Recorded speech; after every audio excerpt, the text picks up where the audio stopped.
नमस्कार दोस्तों, स्वागत है आपका इस वक्त की बेहद बड़ी खबर में, जो कि मध्य प्रदेश से आ रही है, जहां पर अगले महीने उपचुनाव होने हैं। और इसी बीच एक बड़ा सर्वे आया है जिसने भारतीय जनता पार्टी के पैरों तले जमीन खिसका दी है और बड़ा झटका दे दिया है, जिसके बाद ये कहा जा सकता है कि मध्य प्रदेश में भाजपा की सरकार अब चंद महीनों की मेहमान है। जी हाँ दोस्तों, क्या है पूरी खबर, क्या है बड़ा सर्वे और क्या है उसके नतीजे, आपको जरूर बताएंगे। लेकिन उससे पहले अगर आपको भी ऐसा लगता है कि मध्य प्रदेश में भाजपा ने पार्टी तोड़कर गलत तरीके से सरकार बनाई है, और अगर आपको भी ऐसा लगता है कि उपचुनाव में मध्य प्रदेश की जनता भाजपा को करारा जवाब देगी, तो आप अभी इस वीडियो को लाइक कीजिए और इस लाल बटन को दबा के इस चैनल को फ्री में सब्सक्राइब करके घंटी बजाइए और कमेंट में हमें बताइए कि मध्य प्रदेश के उपचुनाव होने के बाद क्या वहां की सरकार बदलेगी, हाँ या ना में आप हमें अपनी राय जरूर बताइए।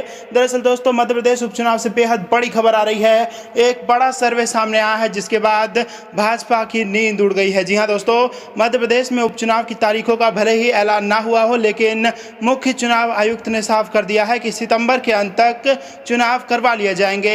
आयुक्त के बयान के बाद राजनीतिक सरगर्मियां तेज हो गई हैं और कमबैक का दावा कर रही है कांग्रेस पार्टी और दोबारा सरकार बनाने का दावा कर रही है। और इसी बीच एक सर्वे का नतीजा आया है जो इस वक्त आपके स्क्रीन पर है दोस्तों। जी हां, इसके तहत 26 में से 25 सीटों पर कांग्रेस को मिलती नजर आ रही है बड़ा। जी हां दोस्तों, 26 सीटों पर उपचुनाव होना है, जिसमें से 25 सीटें कांग्रेस के खेमे में जाती दिखाई दे रही है और भाजपा को सिर्फ एक सीट मिलती नजर आ रही है। सिर्फ एक सीट पर सिमट सकती है भारतीय जनता पार्टी। आपको बता दें कि इस सर्वे ने भाजपा में हलचल पैदा कर दी है। दरअसल मध्य प्रदेश कांग्रेस ने ट्विटर के माध्यम से लिखा है कि ताजा सर्वे के मुताबिक बीजेपी की 26 में से 25 सीटों पर हार तय है, वहीं एक सीट पर कांटे की टक्कर रहेगी। और इसी के साथ कांग्रेस ने यह भी कहा है कि गद्दारों की अब खैर नहीं। जिस सरकार के 42% मंत्री बिकाऊ हो, उससे ईमानदारी की उम्मीद भी बेईमानी है। हालांकि यह पहला मौका नहीं है, इससे पहले भी कांग्रेस ने 25 सीटों पर सर्वे कराया था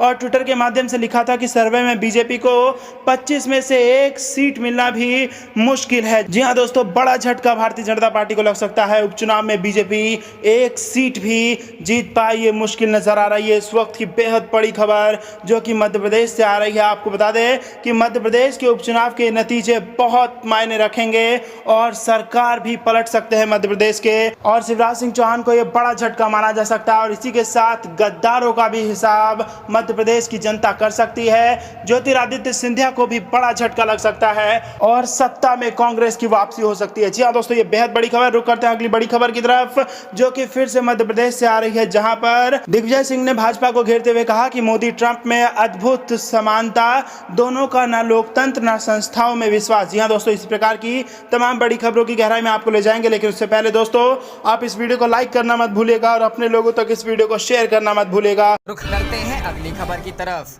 दिग्विजय बोले, मोदी ट्रंप में अद्भुत समानता, दोनों का न लोकतंत्र न संस्थाओं में विश्वास। जी हां दोस्तों, कांग्रेस के वरिष्ठ नेता और राज्यसभा सदस्य दिग्विजय सिंह ने मोदी सरकार पर निशाना साधा है। दिग्विजय ने बुधवार को अमेरिकी राष्ट्रपति डोनाल्ड ट्रंप और प्रधानमंत्री नरेंद्र मोदी में समानता बताते हुए कहा कि दोनों नेताओं को लोकतंत्र में विश्वास नहीं है और अपने हित के लिए संस्थाओं का बर्बाद कर रहे हैं। दिग्विजय सिंह ने अपने ट्वीट में कहा, ट्रंप के शासन में अमेरिका और मोदी के शासन में भारत में अद्भुत समानता है। दोनों लोकतंत्र में विश्वास नहीं करते हैं और अपने स्वार्थ के लिए संस्थानों और लोकतंत्र को बर्बाद कर रहे हैं। मुझे पता है कि मोदी ट्रोल आर्मी क्या कहने वाली है, लेकिन मुझे परवाह नहीं है। नेशन फर्स्ट होना चाहिए। वहीं शिवराज सरकार की ओर से सरकार नौकरियों में सिर्फ राज्य के निवासियों को आरक्षण दिए जाने के ऐलान का दिग्विजय सिंह ने स्वागत किया है। दिग्विजय सिंह ने कहा कि मेरी मांग शिवराज सिंह चौहान ने स्वीकार की, इसके लिए धन्यवाद। लेकिन जब तक शासकीय आदेश नहीं निकलेगा तब तक आप पर कैसे भरोसा करें। दिग्विजय सिंह ने पूछा कि 15 साल तक किस बात का इंतजार था। हजारों मध्य प्रदेश के होनहार नौजवानों का हक आपने मारा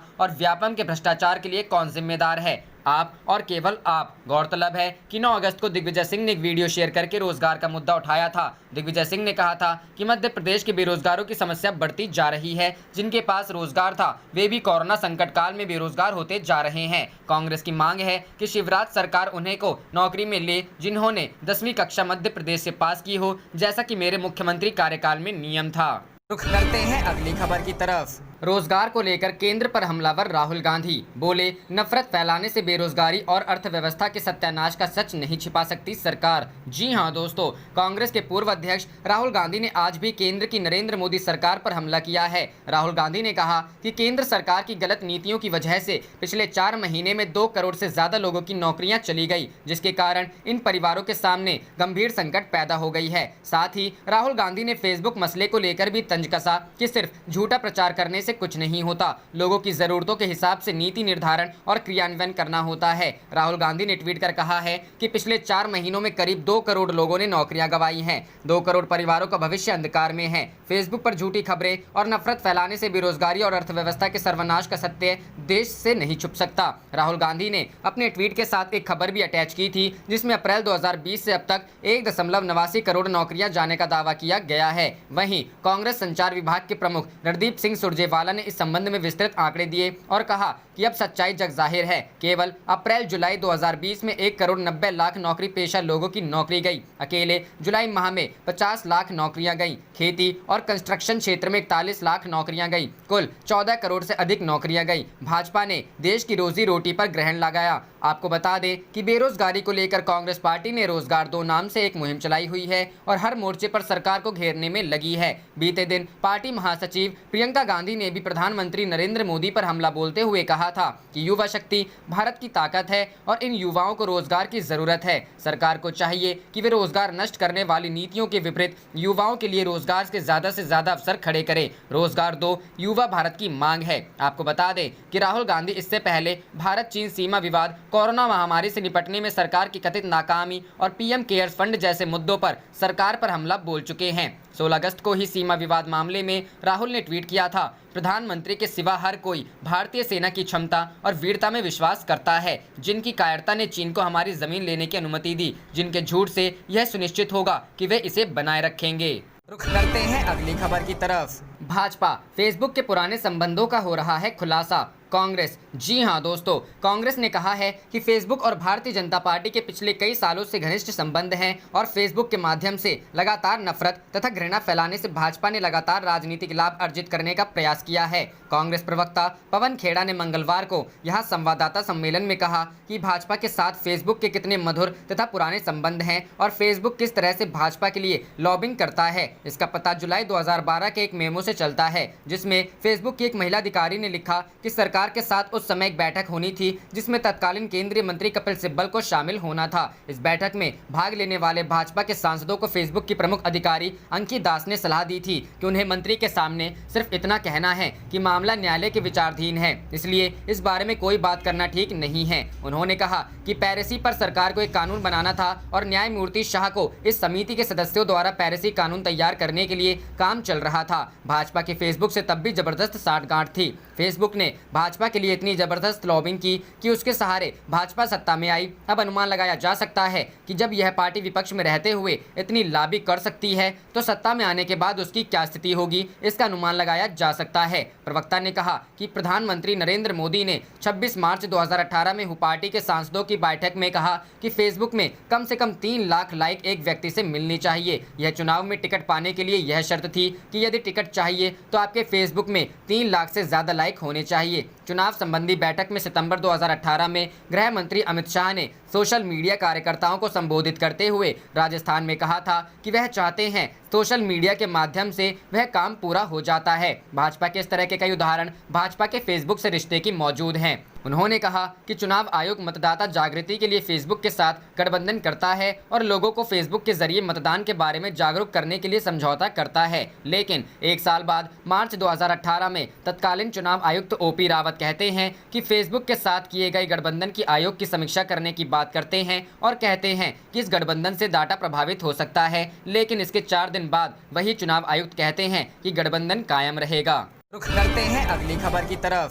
संविधान से मिले अधिकारों का अपमान कर रही शिवराज सरकार, लोकल्स को नौकरी देने के फैसले पर पूर्व सुप्रीम कोर्ट जज ने बोला हमला। जी हां दोस्तों, मध्य प्रदेश के मुख्यमंत्री शिवराज सिंह चौहान ने कहा है कि प्रदेश की शासकीय नौकरियां अब केवल राज्य के बच्चों को ही दी जाएंगी और इसके लिए अहम आवश्यक कानूनी प्रावधान कर रहे हैं। चौहान ने वीडियो संदेश जारी कर कहा, आज मध्य प्रदेश सरकार ने एक महत्वपूर्ण फैसला किया है। प्रदेश की शासकीय नौकरियां अब केवल राज्य के बच्चों को ही दी जाएगी। उन्होंने कहा, इसके लिए हम आवश्यक कानूनी प्रावधान कर रहे हैं। चौहान ने कहा कि मध्य प्रदेश का संसाधन राज्य के बच्चों के लिए है। शिवराज चौहान के इस फैसले पर विभिन्न क्षेत्रों से जुड़े लोग प्रतिक्रिया दे रहे हैं। सुप्रीम कोर्ट के पूर्व जज जस्टिस मार्कंडेय काटजू ने भी प्रतिक्रिया दी है। उन्होंने बुधवार 19 अगस्त 2020 को एक ट्वीट कर कहा कि धरती का लाल जन्म स्थान के आधार पर सिद्धांत भारतीय संविधान के अनुच्छेद 19(1)(e) का उल्लंघन करता है। इसमें कहा गया है कि भारत के सभी नागरिकों को भारत के किसी भी हिस्से में निवास करने और बसने का अधिकार है। दरअसल भारतीय संविधान विशेष रूप से जन्म स्थान के आधार पर भेदभाव पर रोक लगाता है। इसी तरह संविधान का अनुच्छेद 16(2) कहता है कि राज्य के तहत किसी भी रोजगार या कार्यालय के संबंध में कोई भी नागरिक केवल धर्म, जाति, लिंग, वंश, जन्म स्थान, निवास या इनमें से किसी के लिए भी अयोग्य नहीं माना जाएगा या उससे भेदभाव नहीं किया जाएगा। करते हैं अगली खबर की तरफ। जेडीयू और एलजेपी के बीच का नहीं थम रहा विवाद, फिर एक बार आमने सामने आए पार्टी नेता। जी हां दोस्तों, एनडीए घटक दल एलजेपी और जेडीयू के बीच का रार खत्म होने का नाम नहीं ले रहा। दोनों पार्टियों के बीच का विवाद बढ़ता ही जा रहा है। इसी क्रम में एक बार दोनों पार्टी के नेता मीडिया में एक दूसरे की फजीहत करते दिखे। बिहार सरकार के ऊर्जा मंत्री और जेडीयू नेता विजेंद्र यादव ने चिराग पासवान पर निशाना साधते हुए कहा, इस राज्य में ही नहीं इस देश में बड़े बड़े नेता हुए, लेकिन कहाँ उनके बेटे नेता हुए। नीचे से जो आते हैं वही नेता बनते हैं, बाप के नाम पर एक दो ही बने होंगे। उन्होंने कहा कि सत्येंद्र बाबू का बेटा हो या श्री बाबू का या कर्पूरी जी का, कोई नेता हुआ क्या। वही चिराग पासवान के एनडीए में होने के संबंध में उन्होंने कहा कि गठबंधन में है या नहीं कहा नहीं जा सकता, अभी तो यह मंत्रिमंडल में भी नहीं है। बिहार बीजेपी प्रभारी भूपेंद्र यादव के बयान को पढ़िए, सब क्लियर हो जाएगा। इधर ऊर्जा मंत्री के बयान का पलटवार करते हुए एलजेपी प्रवक्ता अशरफ अंसारी ने कहा, ये कोई आश्चर्यजनक घटना नहीं है। विजेंद्र यादव जैसे बहुत बड़बोले नेता जेडीयू में पड़े हुए हैं। इन लोगों को बोलने की बीमारी है। ये लोग ये भूल जाते हैं कि नीतीश कुमार, जिनकी सरकार नरेंद्र मोदी के आशीर्वाद पर टिकी है, ये जब उनका अपमान करने से नहीं चूकते हैं तो ये किसी को कुछ भी बोल सकते हैं। अशरफ ने कहा, दिक्कत वहाँ नहीं है, दिक्कत ये है कि अगर कोई आदमी बिहारी को मारे और उन बिहारी के लिए कोई आदमी ईमानदार से कुछ बात कहता है तो वो इन लोग को चुभता है। ये लोग प्रतियोगिता में रहते हैं कि हम अपना अंक कितना नीतीश कुमार की नज़र में बढ़ा लें। ये लोग केवल अपनी चाटुकारिता दिखाने में लगे हुए हैं। ये लोग भूल जाते हैं कि नीतीश कुमार जी नरेंद्र मोदी की कृपा पर मुख्यमंत्री बने हुए हैं। रुक करते हैं अगली खबर की तरफ। सैलरीड क्लास के 50 लाख लोगों की जुलाई में गई नौकरियां, लॉकडाउन फिर लगने से बढ़ी मुश्किलें। जी हां दोस्तों, कोरोना वायरस के संकट के चलते नौकरियां जाने का सिलसिला नहीं थम रहा। जुलाई महीने में देश के कई राज्यों में नए सिरे से लॉकडाउन लागू होने की वजह से 50 लाख लोगों को अपनी नौकरियां गंवानी पड़ी है। Centre for monitoring Indian economy के डाटा के मुताबिक अब तक इस संकट के चलते 18.9 मिलियन यानी करीब 1.9 करोड़ लोगों को अपना रोजगार खोना पड़ा है। अब भी सैलरीड क्लास की नौकरियां जाना चिंता की वजह बना हुआ है। CMIE डाटा के अनुसार अप्रैल 2020 में 1.8 करोड़ लोगों को अप्रैल महीने में नौकरियां गंवानी पड़ी थी। हालांकि मई में यह आंकड़ा कम होते हुए 1 लाख पर आ गया था। इसके बाद जून में स्थितियों में सुधार देखने को मिली थी और 39 लाख लोगों को नौकरियां वापस मिली थी। लेकिन एक बार फिर से कई राज्यों में लॉकडाउन की अवधि बढ़ाने और प्रतिबंधों को लागू किए जाने के चलते 50 लाख लोगों को जुलाई महीने में रोजगार खोना पड़ा है। CMIE डाटा के अनुसार लॉकडाउन की शुरुआत से लेकर 31 जुलाई के बीच देश में करीब 1.9 करोड़ लोगों के रोजगार पर मार पड़ी है। जुलाई में सुधार की उम्मीद की जा रही थी, लेकिन बड़े पैमाने पर छिनने के चलते चिंता गहरी हो गई है। सैलरीड क्लास में नौकरियां जाने पर चिंता जताते हुए रिपोर्ट में कहा गया है कि इस वर्ग में नौकरियां आमतौर पर नहीं जाती हैं, लेकिन रोजगार छिनने के बाद दोबारा अवसर मिलना बेहद चुनौतीपूर्ण हो जाता है। ऐसे में इस वर्ग में नौकरियां जाना अर्थव्यवस्था के लिए बड़ी चिंता का सबब है। इससे पहले CMIE ने अप्रैल के अपने डेटा में बताया था कि कोरोना संकट के चलते 12.1 करोड़ लोगों को अपनी नौकरियां गंवानी पड़ी हैं। मई में यह आंकड़ा कम होकर 10 करोड़ पर आ गया था और इसके बाद जून में यह घटते हुए 2.9 करोड़ ही रह गया था। अब जुलाई में यह 1.1 करोड़ ही रह गया है। आंकड़ों के मुताबिक अप्रैल महीने में 30% नौकरी पेशान लोगों को अपनी नौकरियां खोनी पड़ी थी, लेकिन जुलाई में यह आंकड़ा 3% रह गया है। हालांकि अब भी यह बड़ा आंकड़ा है। लॉकडाउन खुलने के बाद इकोनॉमी में रिकवरी की उम्मीदें की जा रही हैं। ऐसे में सैलरीड क्लास को इस झटका चिंता का कारण बन रहा है। रुख करते हैं अगली खबर की तरफ। प्लेटफॉर्म टिकट की कीमत बढ़कर 50 रुपए हुआ। कांग्रेस नेता दिग्विजय सिंह ने कहा, ये हैं अच्छे दिन। जी हां दोस्तों, आपको ये जानकर हैरानी होगी कि पुणे रेलवे डिवीजन ने प्लेटफॉर्म टिकट की कीमत को बढ़ाकर 50 रुपए कर दिया है। रेलवे ने ट्वीट कर इसकी जानकारी दी है। दूसरी ओर प्लेटफॉर्म टिकट की कीमत बढ़ने से अब राजनीति भी गर्मा गई है। वहीं सोशल मीडिया में बढ़ी हुई कीमत को लेकर लोगों की तीखी प्रतिक्रिया भी सामने आ रही है। दरअसल सोशल मीडिया में प्लेटफॉर्म टिकट की रेट बढ़ने से काफी आलोचना हो रही है। इस बीच कांग्रेस नेता दिग्विजय सिंह ने भी बढ़ी हुई कीमत पर केंद्र सरकार पर हमला बोलते हुए ट्वीट किया है। उन्होंने कहा कि कांग्रेस राज में रेलवे प्लेटफॉर्म टिकट 3 रुपए का था, भाजपा के राज में 50 रुपए का हो गया है। दूसरी ओर रेलवे प्रवक्ता ने बढ़ी हुई कीमत पर सफाई देते हुए कहा, पुणे जंक्शन द्वारा प्लेटफॉर्म टिकट कीमत 50 रुपए रखने का उद्देश्य अनावश्यक रूप से स्टेशन पर आने वालों पर रोक लगाना है, जिससे सोशल डिस्टेंसिंग का पालन किया जा सके। रेलवे प्लेटफॉर्म टिकट की दरों को कोरोना महामारी के शुरुआती दिनों से ही इसी प्रकार नियंत्रित करता आया है। रुख करते हैं अगली खबर की तरफ। राजस्थान के सीएम अशोक गहलोत ने कहा, कोरोना महामारी के मुश्किल दौर में भी विकास को रुकने नहीं दिया। जी हां दोस्तों, राजस्थान के मुख्यमंत्री अशोक गहलोत ने कहा कि कोरोना वैश्विक महामारी के कारण देश और प्रदेश की अर्थव्यवस्था के मुश्किल समय में भी राजस्थान में विकास का माहौल बना हुआ है। राष्ट्रव्यापी लॉकडाउन के दौरान सभी को मुश्किलें आई और कुछ कार्यों की गति धीमी रही, लेकिन प्रदेश में बेहतर प्रबंधन कर राज्य सरकार ने विकास को रोकने नहीं दिया। मुख्यमंत्री ने वीडियो कॉन्फ्रेंस के माध्यम से कोटा विकास न्यास की ओर से स्मार्ट सिटी के तहत प्रस्तावित विभिन्न विकास कार्यों के शिलान्यास एवं लोकार्पण समारोह को संबोधित करते हुए कहा कि महामारी के कारण पूरा देश कठिन दौर से गुजर रहा है और हमें इसी माहौल में विकास को निरंतर गति देनी है। सरकार यह सुनिश्चित कर रही है कि राज्य के सभी जिलों में विकास योजनाओं और कार्यक्रमों का योजनाबद्ध क्रियान्वयन हो और आम जनता को सुविधाओं का तय समय पर लाभ मिल सके। मुख्यमंत्री अशोक गहलोत ने कहा कि कोटा शहर में जिस देवनारायण नगर एकीकृत आवासीय योजना के विकास कार्यों का शिलान्यास किया गया है, वह अपने आप में एक अद्भुत योजना है, जिसमें पशुपालकों को अपना पशुओं के पास रहने और उनकी देखभाल करने के लिए भूखंडों तथा आवासीय भवनों का आवंटन किया जाना है। इस योजना से शहर वासियों को आवारा पशुओं की समस्या से निजात मिलेगी। उन्होंने आशा जताई कि स्मार्ट सिटी योजना के तहत प्रस्तावित सभी विकास कार्यों के समय पर पूरा होने से कोटा शहर के सौंदर्य में निखार आएगा और यह शहर विदेशी पर्यटकों तक के लिए आकर्षण का केंद्र बनकर उभरेगा। उन्होंने नगरीय विकास मंत्री को दूसरे शहरों के लिए भी बेहतरीन योजनाएं बनाने के निर्देश दिए। मुख्यमंत्री ने शांति धारीवाल तथा नगरीय विकास विभाग के अधिकारियों को नए एयरपोर्ट का निर्माण जल्द से जल्द करवाने के लिए केंद्र सरकार के नागरिक उड्डयन विभाग के साथ समन्वय कर विशेष प्रयास करने के निर्देश दिए। रुख करते हैं अगली खबर की तरफ। पूर्व मंत्री पांसे का दावा, उपचुनाव में खत्म हो जाएगा भाजपा प्रत्याशियों का भविष्य। जी हां दोस्तों, कांग्रेस शासनकाल में मंत्री रहे सुखदेव पांसे ने INH से बातचीत में कहा है कि हर चुनाव कांग्रेस के लिए चुनौतीपूर्ण होता है, जिसे कांग्रेस स्वीकार करती है। मध्य प्रदेश कांग्रेस के अध्यक्ष कमलनाथ के नेतृत्व में उपचुनाव की तैयारियां जारी है। समय आने पर पार्टी की राष्ट्रीय प्रमुख सोनिया गांधी और कमलनाथ प्रत्याशियों की घोषणा करेंगे। आपको बता दें कि पूर्व मंत्री सुखदेव पांसे सांची विधानसभा सीट के प्रभारी है। वे यहां चुनावी तैयारियों का जायजा लेने रायसेन जिला पहुंचे, जहां INH के साथ एक खास बातचीत की। इस बातचीत में पांसे ने कहा कि उपचुनाव में भाजपा प्रत्याशियों का भविष्य खत्म हो जाएगा। जनता इस बार बीजेपी को सबक सिखाएगी। कांग्रेस की 15 महीने की सरकार ने जनहित के लिए बहुत काम किए हैं। गौरतलब है कि कमलनाथ सरकार में सुखदेव पांसे PHE मंत्री रहे थे। वे सांची में होने वाले उपचुनाव को लेकर यहाँ दौरे पर थे।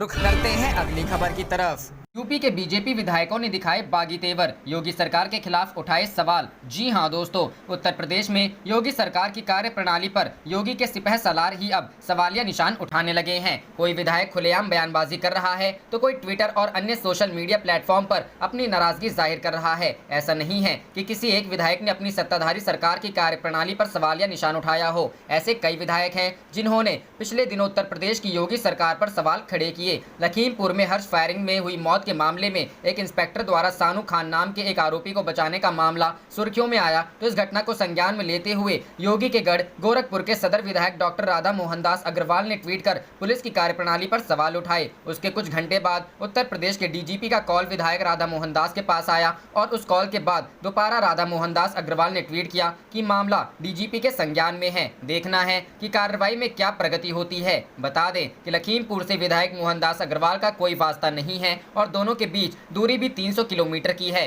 सुल्तानपुर के बीजेपी विधायक देवमणि त्रिवेदी एक नए मामले में चर्चे में हैं। इन्होंने ब्राह्मण मामले पर अपनी ही पार्टी और योगी आदित्यनाथ सरकार को घेरने की कोशिश की है। उन्होंने पिछले 3 वर्षों में मारे गए ब्राह्मणों की संख्या को लेकर सवाल किया है। उन्होंने विधानसभा में प्रश्न के लिए आवेदन किया है, जिसमें बीजेपी विधायक देवमणि त्रिवेदी ने यह जानने की मांग की है कि पिछले 3 वर्षों में कितने ब्राह्मण मारे गए और इस अवधि में कितने आरोपी गिरफ्तार किए गए हैं।